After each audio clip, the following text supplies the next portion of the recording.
Welcome to Silicon Bytes, and this is another highly focused episode on a particular issue, and it's been triggered by a story in the news as well as a conversation I've just had with Konstantin Samolet, which we published on the channel tomorrow, so look out for that. So many of Putin's publicly faithful minions are dropping like flies: businessmen, oligarchs, apparatchiks, minigarchs, and occasionally intelligence personnel. This compels us to ask the question, is everything okay, Vova? Are you worried about something? Are people plotting behind your back? Are they whispering about you? Or does Putin need to push some people out of the way permanently to make way for more fervent or more brutal loyalists? We record this episode as another oligarch has joined the great Kobzon concert in the sky in what seems to be somewhat mysterious circumstances yet again. In August 2025, Mikhail Kenin, co-founder and largest shareholder of Samolet Group, a 29% holding, Russia's largest housing developer, died suddenly, age 59. The company eulogized him. Mikhail Borisovich was one of those people who leave their mark on the earth, endowed with natural talents, an excellent organiser. Well, that was taken from fakti.bg. But in Putin's dictatorship, you should not believe in coincidences. When oligarchs and businessmen suddenly drop dead with apparently no other conditions coming into play, well, I think we are right to be suspicious. Before we jump into the rest of this episode, thank you to everyone who supports the channel through Buy Me a Coffee, Patreon, and all those other ways of supporting. And of course, everyone who likes, subscribes, and who of course adds comments to the videos. It's massively appreciated. Your support is incredibly important. Now, before we dive into the list of oligarchs who have met unfortunate fates recently to try and draw out the pattern in what's going on, let's give a bit of background about Russia's vertical of power. This is the system of power that keeps Putin on top of the pyramid, but also allows the other oligarchs and officials to understand where they sit in the pecking order. Russia's vertical of power operates without rule of law, without an impartial judiciary, without an independent legislature. This breeds a system steeped in theft, violence, and fear. It is eerily reminiscent of the lawless 1990s, but then the state was weak and it largely left people alone. Now we have the lawlessness of the 1990s combined with an overweening, powerful, and paranoid state apparatus that is reminiscent of the 1930s, but it also has features of extreme nationalism, which makes it perhaps similar in some ways to the various regimes that sprung up in the 1930s. The vertical of power, why Russia descends into theft and violence, and why it will only get worse. Czechism meets kleptocracy. Russia's governance is not built on law. It runs on loyalty, power, and fear in an extremely hierarchical system.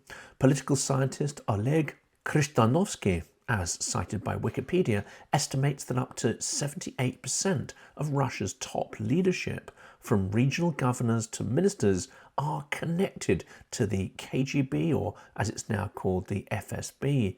This isn't a coincidence, it's entirely institutionalized. Other countries have intelligence services, but in Russia, the intelligence service has a country.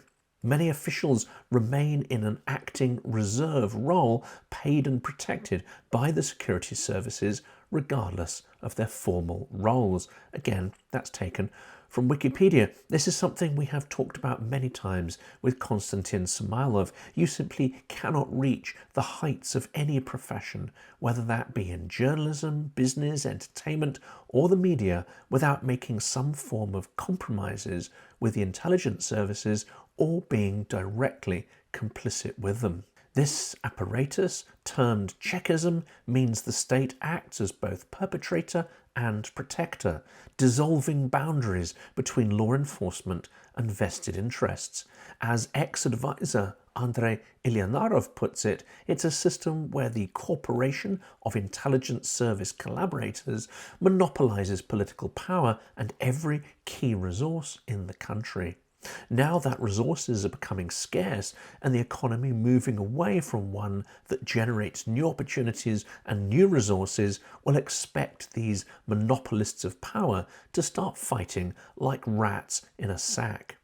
Fight against corruption is used as a weapon, not in and of itself. Fierce anti-corruption campaigns in Putin's Russia, especially those that are nominally there to support the improved performance of the military, well, actually they don't pursue justice at all. They don't pursue efficiency. They're there to enforce loyalty. As academic Giles Favarel-Garrigues explains in Sciences Po, he's an analyst from Sciences Po, the fight against corruption is a weapon used to discipline the elites, to strike at those deemed disloyal. Ministers or governors can be jailed while equally corrupt counterparts remain untouched. Corruption isn't banished, it's selective and highly targeted, like an instrument of power. The anti-corruption movement is enforced and individuals are selectively punished.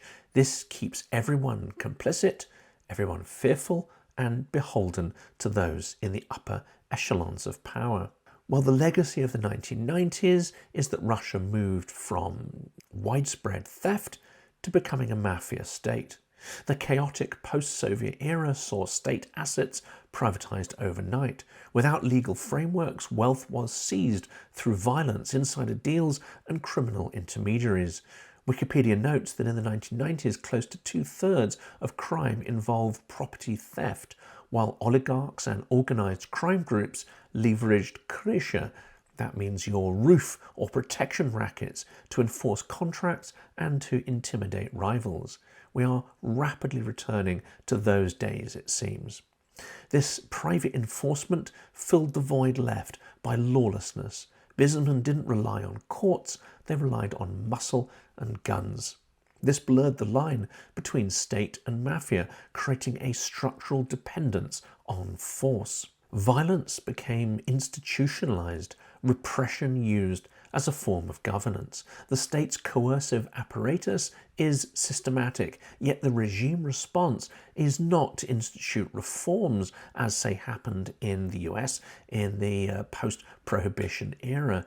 Rather, it almost always turns to repression and violence. It's a methodology that uses this theft and violence, uses intimidation through fear, arrests, and brutality, says the publication CSIS.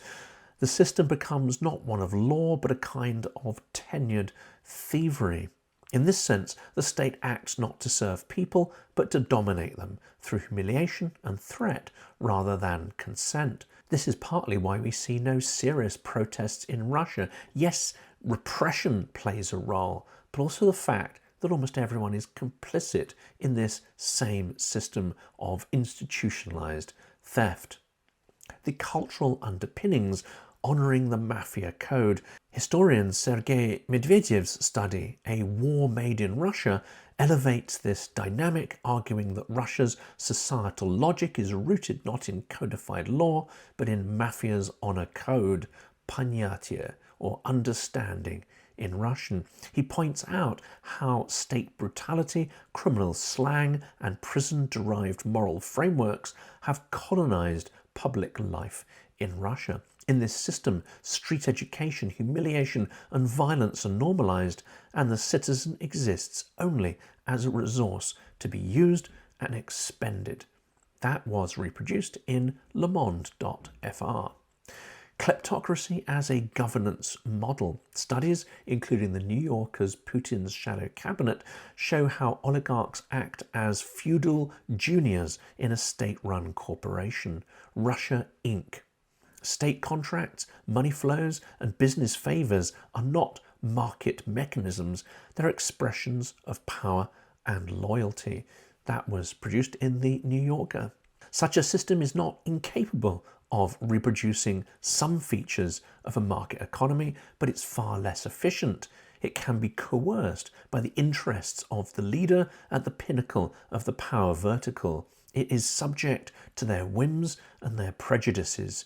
In peacetime, this can lead to massive white elephant and vanity projects, or vastly bloated projects such as the Winter Olympics, with no sustainability built in and with vastly inflated costs.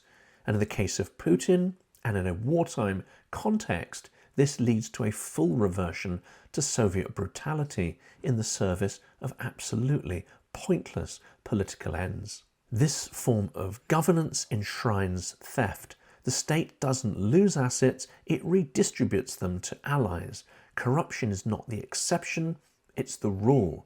You can't selectively fight corruption because it is in fact systemic. But even worse than corruption, the architecture of the state is entirely nepotistic. It excludes talent and competition, and it promotes mediocrity and conformity.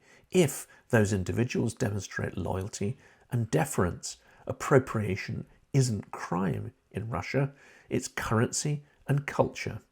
To many Russians, the invasion of Ukraine is just doing business Russian style. Breaking the cycle requires building rule of law, transparency and accountability.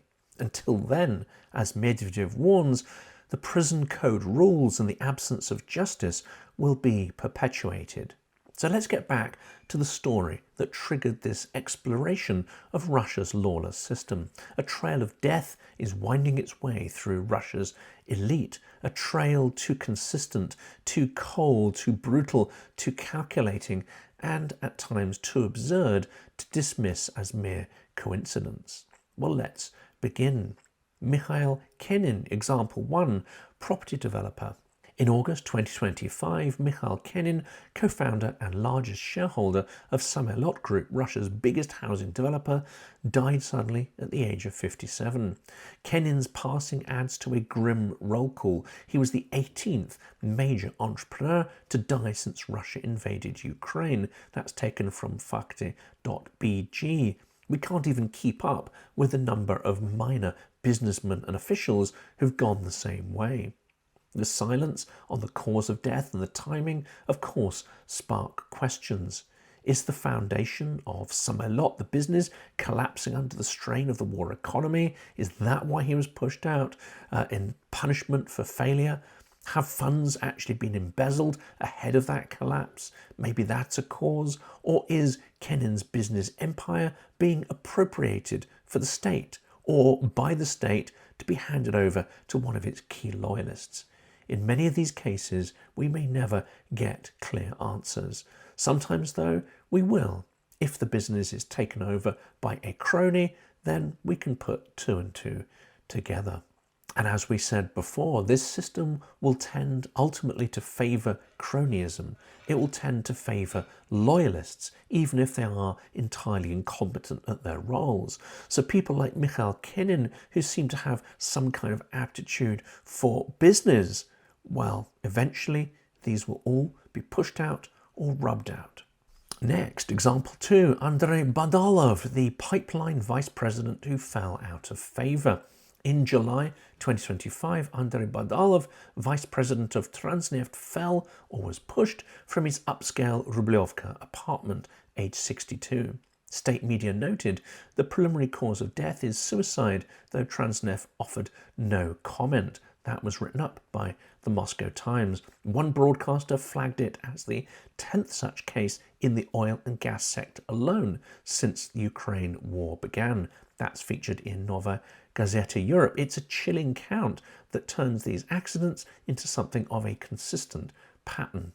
Example 3, Ravil Maganov, Lukoil's chairman, met an icy end. In September 2022, Ravil Maganov, chairman of Lukoil, plunged from a hospital window in Moscow.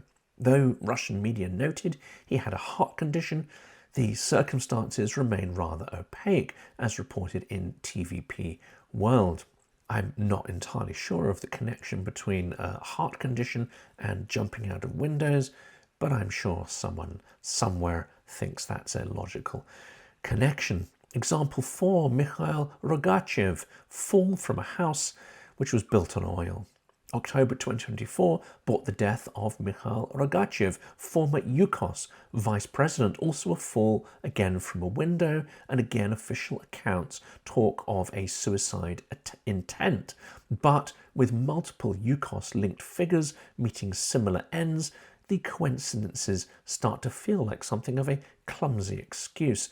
That was written up by Newsweek. Example 5, Sergei Protasenia, the family found dead in Spain. April 2022, Sergei Protasenia, ex-Novatec board member, his wife and daughter were found dead in a villa near Barcelona. Police called it a murder-suicide, but Novatec countered, saying he was a wonderful family man and criticised speculations about the cause of his death. This was reported by Radio Free Europe, Radio Liberty. Example 6, Vladislav Aviev and Alexander Tulyakov, Gazprom's quiet corpses. In 2022, Vladislav Aviev, ex-VP at Gazprom Bank, was found dead alongside his wife and daughter, officially deemed murder-suicide. Again, we see a kind of pattern here. Maybe this is a team who have the same MO. That same year, Alexander Tulyakov was found hanged in his garage. Suicide note was considered highly questionable, but of course police investigations were cursory and probably stacked against finding any truth or justice. That was reported by Ukrainska Pravda. Other examples abound. Leonid Shulman found dead in a bathtub, and Vasily Melnikov, Mikhail Watford as well, each found dead in bizarre, sometimes apparently staged circumstances. More details can be found of those in Meduza. These names may not entirely make the headlines in the Western media, but together they compose an incriminating ensemble of indirect evidence.